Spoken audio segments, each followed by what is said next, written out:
Hi, this is Irma Wang, and today I'm so happy to have Irma Wang to joining us to share her very unique journey. So quick introductions.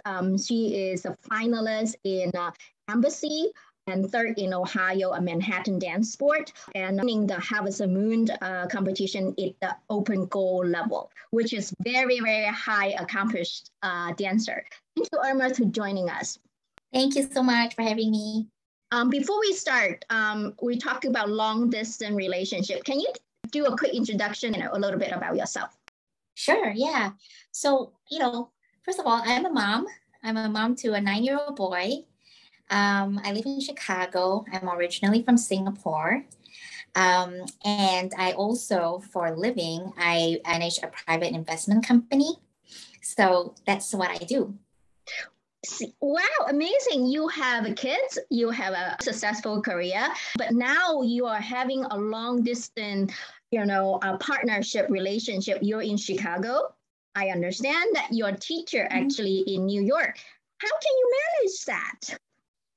Yeah, so, when I had a tryout with Daniel he's dancing professionally with his wife, Jessica Lee. And I met the two of them in New York for a tryout. And, I wanted to, really take charge of my dancing. And I think it was the pandemic that caused me to reset my thinking and truly ask myself, what am I trying to accomplish? What am I trying to do? Who can take me there, right? And so I had this tryout and still I was a little bit doubtful, like, how are we going to manage this long distance? It's going to be logistically hard, right? First thing, I had a family discussion with my son, with my husband. They were both on board. They know mommy loves dancing, and they said, go for it. And that put my heart and my mind at ease. That was the first thing, right? And then when I met Daniel and Jess, and I feel like these are two very humble, very grounded people with good hearts, very kind. And so I really respected them. I wanted to work with them. And I think a lot of it, I think, Irene, you've seen this where you kind of trust your instincts, right? It's very instinctive. Yes, and I felt like, yeah, that's how, and I thought, I think this might work and they've never done this before, the long distance, teaching relationship. They didn't know what they were getting themselves into as well. But they were willing to take the leap of faith with me, right? And so that's how we got started. A little tentative at first. We trying to figure out the rhythm. Is it once a month? Not enough? Maybe twice a month. Maybe every 2 or 3 weeks. Let's see how it goes.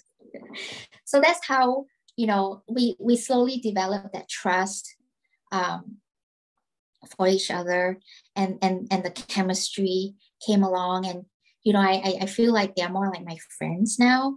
And so I think that was in part what makes this partnership successful.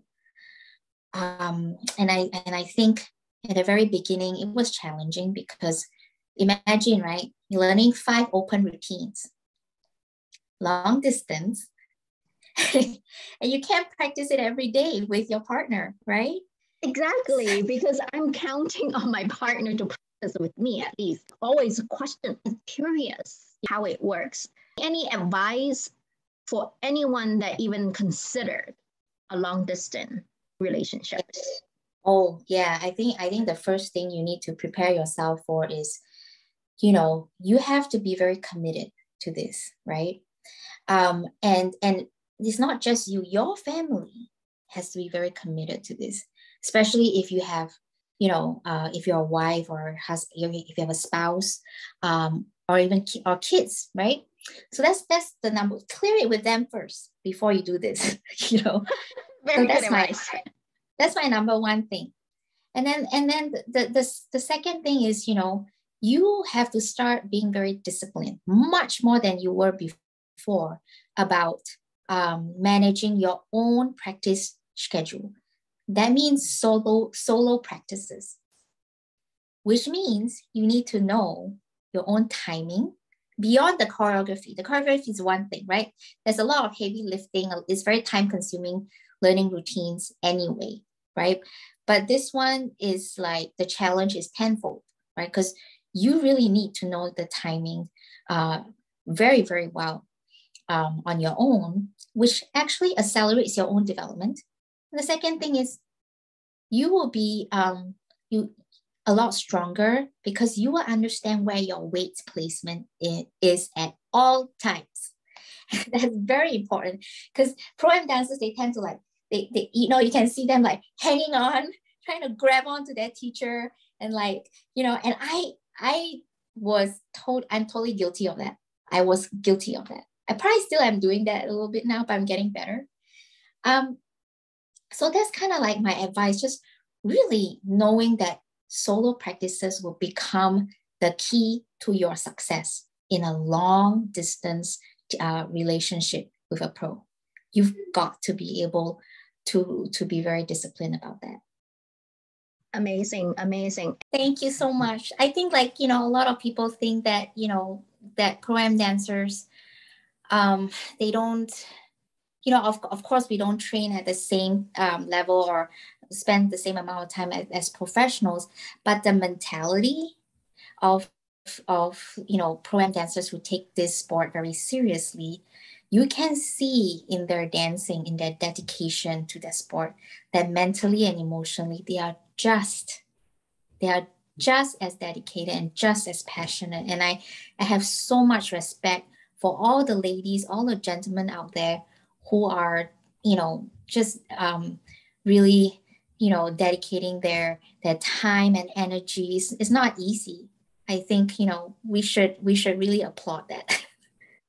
Right? We all pat on our shoulder. Actually, everybody should, you know, cheer for each other for the dedication and work. And then Eddie, in his last interview I had with him, is that even we are pro-am, if you want to be a winner, look at the professional and dance like a professional.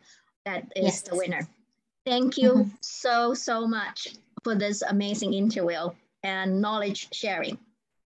Thank you. Thank you, Irene. Thank you, everybody.